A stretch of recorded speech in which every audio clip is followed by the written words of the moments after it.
नमस्कार। मेरे इस नॉलेज वर्ल्ड यूट्यूब चैनल पर एक बार पुनः आप लोगों का स्वागत है। आज हम लोग चर्चा करते हैं बीए पार्ट 1 सेकेंड सेमेस्टर इतिहास विषय में। फर्स्ट पेपर भारत के इतिहास में उत्तर मौर्य युगीन राजनीतिक एवं सांस्कृतिक विकास के बारे में, जिसमें हम लोग शुंग वंश पे चर्चा करेंगे। और जैसा कि हम जानते हैं कि शुंग वंश का सबसे महत्वपूर्ण शासक पुष्यमित्र शुंग था, तो आज की ये चर्चा पुष्यमित्र शुंग, उसके शासनकाल में घटी प्रमुख घटनाओं, उसकी प्रशासनिक व्यवस्था, धार्मिक नीति एवं शुंग वंश के महत्व पर आधारित होगी। तो चलिए हम लोग प्रारंभ करते हैं। शुंग वंश। मौर्य वंश के पतन के बाद भारत की राजनीतिक एकता नष्ट हो गई थी। मौर्य साम्राज्य के स्थान पर अनेक छोटे छोटे राज्य उदित हो गए थे। उत्तरी और दक्षिणी भारत में भी हम नए नए राजवंशों को देखते हैं।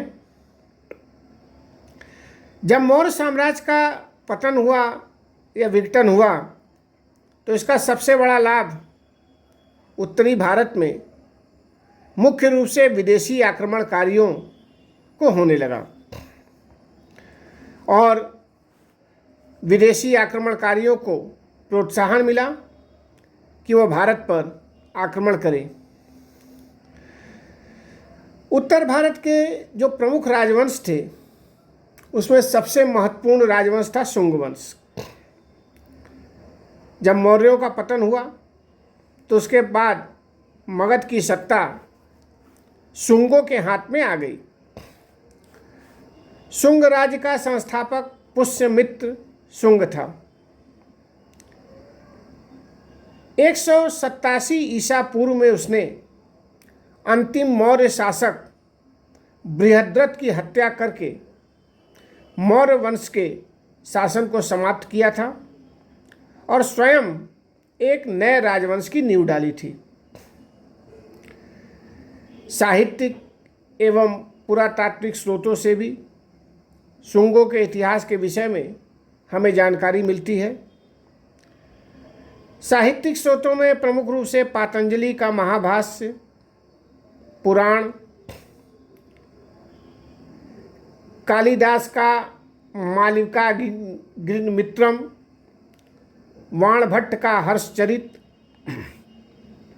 जैन लेखक मेरुतुंग की थेरावली, बौद्ध महायान ग्रंथ दिव्यावदान इत्यादि के जरिए शुंग वंश की जानकारी प्राप्त होती है।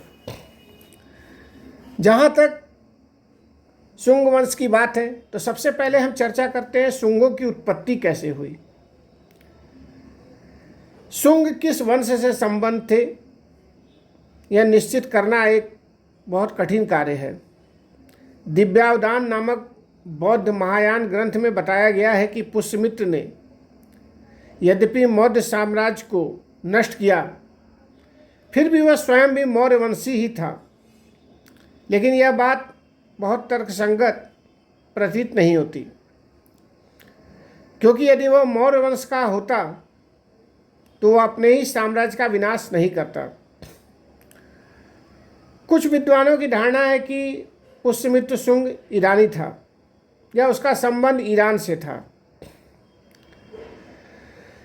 क्योंकि इसके पीछे वो यह तर्क देते हैं कि शुंग वंशी शासकों के नामों में मित्र और ईरान में प्रचलित मित्र सूर्य की पूजा से संबंध था। लेकिन यह भी तर्क वास्तव में खरा नहीं है। इसी संदर्भ में यह भी कहा जाता है कि पुष्यमित्र मौर्य वंश के राजपुरोहित का पुत्र था और अशोक की धार्मिक नीति से क्षुब्ध होकर वह या उसके वंशज धार्मिक क्रियाकलापों से अलग हुए थे और सेना में नौकरी कर ली थी, और इसी क्रम में पुष्यमित्र भी सेनापति बन गया था। अतः शुंग ब्राह्मण थे,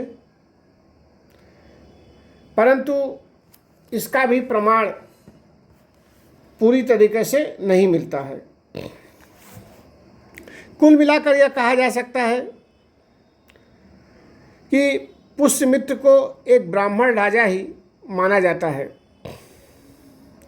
और इसका सबसे बड़ा कारण बौद्धों के प्रति पुष्यमित्र की शत्रुता थी। अब हम लोग चर्चा पुष्यमित्र पर करते हैं। प्राचीन भारतीय शासकों में पुष्यमित्र एक महत्वपूर्ण स्थान रखता है। उसने मौर्य वंश के पतन के बाद शुंग वंश की राजसत्ता के गौरव को बहुत आगे ले जाने का काम किया। अपनी बुद्धि और सेना के बल पर उसने राजनीतिक एकता स्थापित करने का प्रयास किया। पुष्यमित्र के प्रारंभिक जीवन के विषय में तो बहुत अधिक जानकारी उपलब्ध नहीं है। केवल इतना पता है कि उसने अंतिम मौर्य शासक बृहद्रथ का सेनापति था, और जिसकी हत्या करके वह मगध का सम्राट बना।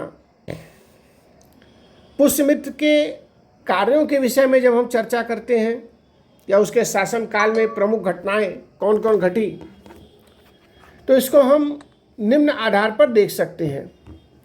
सबसे पहले हम देखते हैं कि पुष्यमित्र ने राजनीतिक एकीकरण की नींव डाली, या उसने राजनीतिक एकीकरण की प्रक्रिया को आगे बढ़ाने का काम किया। मौर्य सत्ता हथियाने के बाद जब पुष्यमित्र, जिसका एक नाम सेनापति भी था और इसका वर्णन हम अयोध्या अभिलेख में देखते हैं, उसने मौर्य साम्राज्य के बिखराव को रोकने का प्रयास किया। उसके सामने सबसे बड़ी समस्या यही थी कि किस प्रकार वह साम्राज्य को एक रख सके और विभिन्न भागों पर अपना नियंत्रण स्थापित कर सके। मगध साम्राज्य की राजधानी पाटलिपुत्र थी, जहाँ से पुष्यमित्र शासन करता था। उसने इस दिशा में जो सबसे पहला प्रयास किया वह था कोसल, वत्स और अवंती पर उसने पुनः अपना नियंत्रण स्थापित किया। अवंती राज्य में विदिशा नगर, जो कि वर्तमान समय में मध्य प्रदेश में है, उसने अपने साम्राज्य की दूसरी राजधानी बनाया, जिससे कि दूर के प्रदेशों पर सुगमतापूर्वक शासन किया जा सके। विदिशा में उसने अग्निमित्र को उपराजा के रूप में नियुक्त किया। अयोध्या अभिलेख में यह स्पष्ट होता है कि राजा का एक प्रतिनिधि कोसल में भी नियुक्त किया गया। संभवतः देखा जाए तो नर्मदा का जो तटवर्ती प्रदेश था, वहाँ भी उसने एक उपराजा बहाल किया। इस प्रकार उसने साम्राज्य के विभिन्न भागों पर अपने प्रतिनिधियों को नियुक्त किया और पाटलिपुत्र से वह शासन करते हुए इस पर नियंत्रण करता था। पुष्यमित्र के शासनकाल की एक प्रमुख घटना विदर्भ से संघर्ष या विदर्भ युद्ध भी है। यह भी एक महत्वपूर्ण घटना थी। विदर्भ राज्य का उत्थान एक तरह से कहा जाए तो मौर्य साम्राज्य के पतन के बाद हुआ था। अंतिम मौर्य शासक जो बृहद्रथ था, उसके समय में मगध के दरबार में दो गुट थे, एक मंत्रियों का गुट और दूसरा सेनापतियों का गुट। यज्ञसेन मंत्री गुट के समर्थन से विदर्भ का शासक बन बैठा। बाद में जब बृहद्रथ की हत्या हो गई तो उसने अपने आप को एक स्वतंत्र शासक घोषित किया। ऐसा करने से पुष्यमित्र और यज्ञसेन में शत्रुता हो गई। कहा जाता है कि यज्ञसेन का एक चचेरा भाई था जिसका नाम था माधव सेन। वह पुष्यमित्र के पुत्र अग्निमित्र का मित्र था। जब माधव सेन अग्निमित्र से मिलने विदिशा की तरफ आ रहा था, तब यज्ञसेन के एक सैनिक ने उसे गिरफ्तार कर लिया। इस घटना से अग्निमित्र काफी नाराज हो गया और उसने माधव सेन को रिहा करने की मांग की, परंतु इसके बदले में यज्ञसेन ने पुष्यमित्र की कैद में पड़े अपने साले को छोड़ने की मांग रखी। अग्निमित्र ने इसके उत्तर में वीरसेन को विदर्भ पर आक्रमण करने का आदेश दिया। इस युद्ध में यज्ञसेन की पराजय हुई और माधव सेन को रिहा कर दिया गया। विदर्भ का राज्य माधव सेन और यज्ञसेन में विभाजित हो गया। दोनों राज्यों की सीमा वर्घा नदी निश्चित की गई और अंततः दोनों शासकों ने पुष्यमित्र की अधीनता स्वीकार कर ली। इससे पुष्यमित्र की प्रतिष्ठा में और वृद्धि हुई। पुष्यमित्र के शासनकाल में एक प्रमुख घटना यवनों का आक्रमण भी था। इसकी भी हम लोग कुछ चर्चा कर लेते हैं। जैसे कि हम जानते हैं कि यवनों का आक्रमण और पुष्यमित्र के साथ उनका युद्ध एक महत्वपूर्ण घटना है। उत्तर मध्यकाल में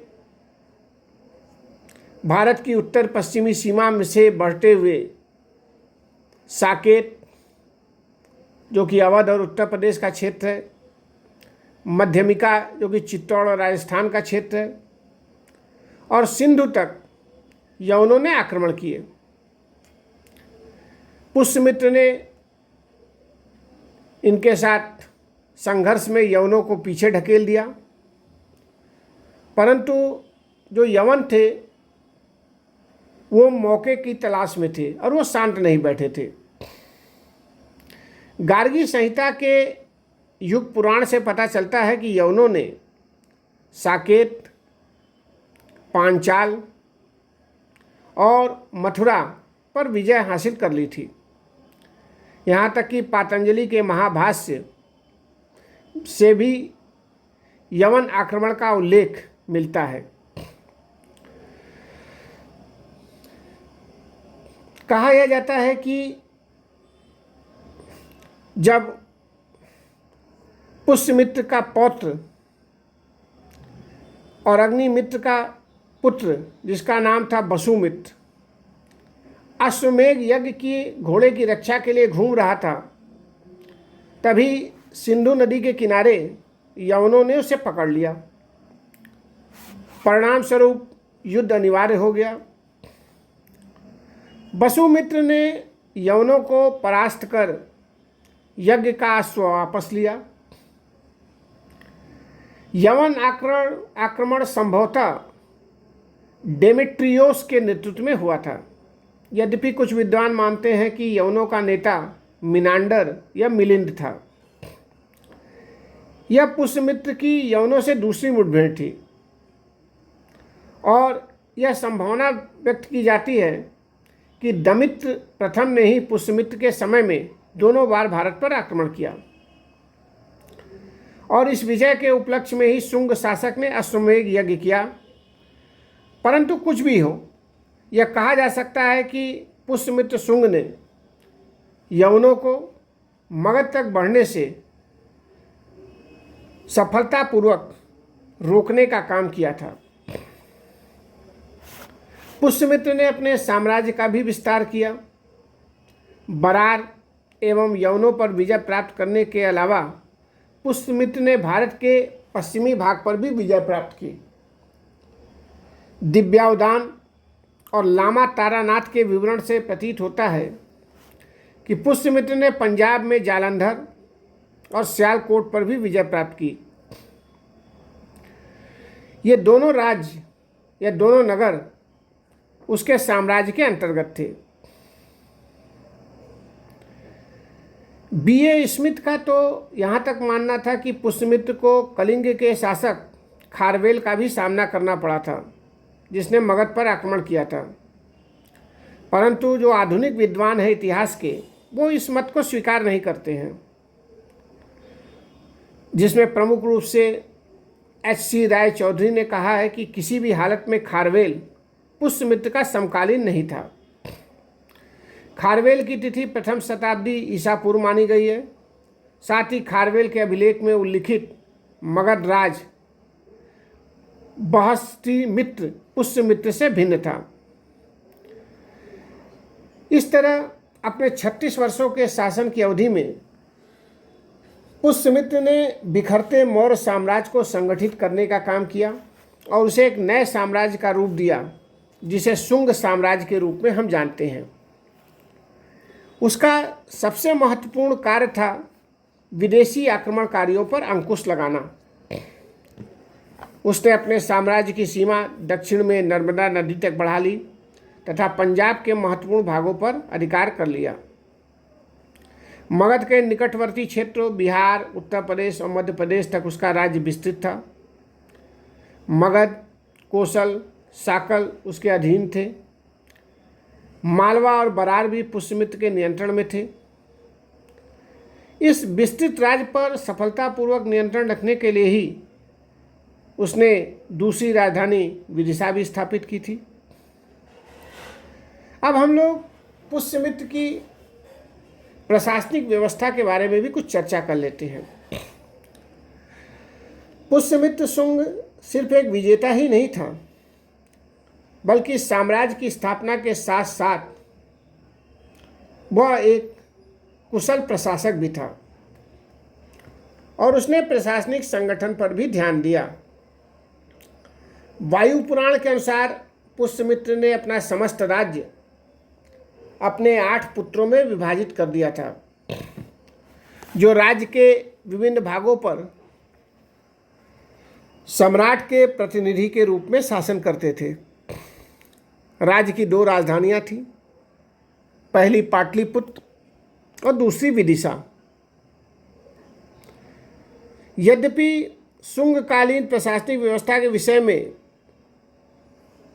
यथेष्ट जानकारी उपलब्ध नहीं है, फिर भी पातंजलि एवं कालिदास की रचनाओं से प्रशासन के एक महत्वपूर्ण संयंत्र परिषद या मंत्री परिषद के विषय में जानकारी मिलती है। राजा के अतिरिक्त युवराज की भी परिषद थी, जो आवश्यक विषयों पर परामर्श या मंत्रणा देने का कार्य करती थी। कालिदास ने विदिशा में युवराज अग्निमित्र एवं पातंजलि ने पुष्यमित्र की परिषद का उल्लेख किया है। ऐसा दिखाई देता है कि पुष्यमित्र ने मोटे तौर पर मौर्य प्रशासनिक संरचना को ही बनाए रखा था। जहाँ तक पुष्यमित्र की धार्मिक नीति की बात है, तो इस पर भी कुछ चर्चा जरूरी है। धार्मिक दृष्टिकोण से भी पुष्यमित्र का शासनकाल महत्वपूर्ण था। उसके समय में ब्राह्मण धर्म का पुनरुत्थान हुआ। अब बौद्ध धर्म की अपेक्षा वैदिक धर्म का महत्व ज़्यादा बढ़ गया। पुष्यमित्र ने पुनः वैदिक धर्म की श्रेष्ठता स्थापित करने का प्रयास किया। पूजा, यज्ञ एवं बलि की प्रथा, जिसे अशोक ने बंद करवा दिया था, पुनर्जीवित हो उठी। स्वयं पुष्यमित्र ने बरार युद्ध एवं यवनों पर विजय के उपलक्ष्य में अश्वमेध यज्ञ करवाए थे। यहाँ बरार युद्ध का अर्थ विदर्भ युद्ध से है। यह संभावना भी व्यक्त की गई कि पुष्यमित्र ने पहला अश्वमेध यज्ञ मगध का शासक बनने के बाद और दूसरा यवनों पर विजय के उपलक्ष्य में किया था। एक यज्ञ के दौरान पातंजलि ने पुरोहित का भी काम किया था। एक और जहाँ पुष्यमित्र वैदिक धर्म या ब्राह्मण धर्म के संरक्षक के रूप में उभरा, वहीं दूसरी ओर वह बौद्ध धर्म के उत्पीड़क के रूप में भी विख्यात था या कुख्यात था। बौद्ध धर्म ग्रंथों में उसे खलनायक बताया गया है और उसे बौद्ध धर्म का कट्टर विरोधी एवं संहारक कहा गया है। दिव्यावदान के अनुसार उसने बौद्ध विहारों को नष्ट करवाया और भिक्षुओं की हत्याएं करवाई। कहा तो यहाँ तक जाता है कि पुष्यमित्र ने यह घोषणा करवाई थी कि प्रत्येक बौद्ध के सिर के बदले में वह 100 स्वर्ण मुद्राएं देगा। साकल का प्रसिद्ध बौद्ध विहार उसकी आज्ञा से ही नष्ट करवाया गया। यहाँ तक भी कहा जाता है कि उसका धर्म विरोध किसी धार्मिक भावना के कारण नहीं बल्कि व्यक्तिगत ऐश्वर्य के निमित्त ही अधिक था, क्योंकि उसने बौद्ध मंत्रियों को नौकरी से अलग नहीं किया था। फिर भी यह माना जाता है कि कहीं न कहीं उसके मन में बौद्ध धर्म के प्रति लगाव नहीं था। अब हम लोग कुछ चर्चा इसी अध्याय में पुष्यमित्र के जो उत्तराधिकारी थे उन पर भी कर लेते हैं। 151 ईसा पूर्व में जब पुष्यमित्र शुंग की मृत्यु हो गई तो उसके साथ ही शुंगों के गौरवपूर्ण दिन भी समाप्त होने लगे। पुष्यमित्र की मृत्यु के 100 वर्षों के अंदर ही शुंग साम्राज्य की सत्ता भी समाप्त हो गई। इस संबंध में जो साक्ष्य मिले हैं उसके आधार पर अनेक विद्वान यह मानते हैं कि पुष्यमित्र की मृत्यु के साथ ही शुंगों का राजनीतिक महत्व कमजोर हो गया था। मथुरा, पांचाल, अयोध्या एवं निकटवर्ती स्थानों से मित्र और दत्त के नाम वाले अनेक सिक्के प्राप्त हुए। अनेक विद्वान इस मित्र और दत्त नामधारी शासकों को शुंग वंश से संबद्ध मानते हैं, लेकिन अधिकांश विद्वानों का यह भी मानना है कि ये सिक्के स्वतंत्र राजाओं के थे। इसके आधार पर यह आम धारणा है कि पांचाल, अयोध्या, कौशाम्बी और मथुरा पर से शुंगों का प्रभाव समाप्त हो गया था। पुष्यमित्र का उत्तराधिकारी उसका पुत्र अग्निमित्र हुआ, जो विदिशा में उपराजा की हैसियत से काम कर रहा था या शासन कर रहा था। यद्यपि अग्निमित्र का अधिकांश समय भोग विलास में ही व्यतीत होता था, इसलिए 8 वर्षों के शासन के बाद ही 143 ईसा पूर्व में उसकी मृत्यु हो गई। उसका उत्तराधिकारी ज्येष्ठ या जेठ मित्र था। वह संभवतः यह माना जाता है कि अग्निमित्र का छोटा भाई था। उसने 7 वर्षों तक शासन किया। उसका शासनकाल इतना प्रभावशाली नहीं था या महत्वपूर्ण नहीं था कि उस पर बहुत चर्चा की जाए, क्योंकि उस समय की किसी प्रमुख घटना की जानकारी भी नहीं मिलती है। वसुमित्र इस वंश का तीसरा राजा था। उसने यूनानियों को राजा बनने के पूर्व ही परास्त किया था। उसने 136 से 126 ईसा पूर्व के मध्य राज किया। हर्षचरित के अनुसार मृतदेव मूलदेव ने एक नाटक के प्रदर्शन के दौरान उसकी हत्या कर दी थी और मूलदेव ने ही संभवतः अयोध्या में एक स्वतंत्र राज्य की स्थापना की। भागवत पुराण के अनुसार वसुमित्र का उत्तराधिकारी भद्रक था। इस शासक की पहचान कुछ विद्वानों ने पभोसा अभिलेख के शासक उदाक तथा वेशनगर के गरुड़ स्तंभ में उल्लिखित काशी पुत्र भागप्रद से की है। पुष्यमित्र के पश्चात शुंग वंश का सबसे महत्वपूर्ण राजा भागवत था। उसने करीब 32 वर्षों तक शासन किया और उसके राजत्व काल की सबसे प्रमुख घटना है तक्षशिला के यूनानी शासक एंटियल किट्स के राजदूत हेलियोडोरस का शुंग दरबार में आगमन। यूनानी होते हुए भी उसने विदिशा में गरुड़ ध्वज की स्थापना करवाई। इस पर जो अभिलेख है उसमें खुदा हुआ है शुंग शासक काशीपुत्र भागप्रत का उल्लेख मिलता है। अब हम लोग कुछ चर्चा शुंग राज्य के महत्व के संदर्भ में करते हैं। प्राचीन भारतीय इतिहास और धर्म और कला के क्षेत्र में शुंग शासन का एक विशिष्ट स्थान है। शुंग शासन ने मौर्य साम्राज्य के विघटन के बाद राजनीतिक एकीकरण एवं स्थायित्व कायम रखने का प्रयास किया। पुष्यमित्र इस कार्य में सफल रहा।